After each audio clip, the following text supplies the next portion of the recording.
இது என்னுடைய ஸ்டைல் சின்ன வெங்காயம் கார சட்னி. எப்படி செய்யணும் பார்க்கலாமா? ஸ்டவ் பற்ற வச்சு கடாய் வச்சுக்கோங்க.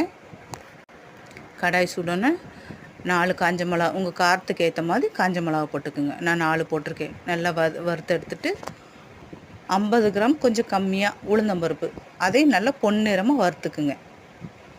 வறுத்து எடுத்துட்டு ஒரு சின்ன நெல்லிக்காய் சைஸ் அளவு புளி போட்டு அதை எண்ணெயில் போட்டு நல்லா வதக்கி எடுத்துருங்க. நான் ஒரு 150 கிராம் சின்ன வெங்காயம் எடுத்திருக்கேன். அதையும் போட்டு நல்லா வதக்கி எடுத்துக்குங்க. வெங்காயம் நல்லா வதங்கினா தான் நமக்கு சட்னி டேஸ்ட்டாக இருக்கும். 2 கொத்து கருவேப்பிலை தழை அதையும் போட்டு வதக்கிட்டு, ஒரு பிடி கைப்பிடி அளவு கொத்தமல்லி தழை அதையும் நல்லா போட்டு வதக்கி எடுத்துட்டு, ஒரு துண்டு தேங்காய் சின்ன சின்னதாக கட் பண்ணி அதையும் நல்லா வறுத்து எடுத்துருங்க.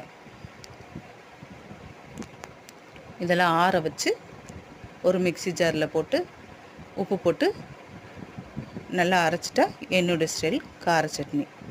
இந்த மாதிரி நீங்களும் ட்ரை பண்ணி பாருங்கள். அப்படியே 3 இட்லி வச்சு அந்த கார சட்னி ஊற்றி சாப்பிட்டா சூப்பராக இருக்கும்.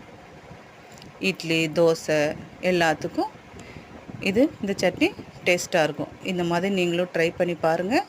என் சேனலை சப்ஸ்கிரைப் பண்ணுங்கள், லைக் பண்ணுங்கள், கமெண்ட் பண்ணுங்கள்.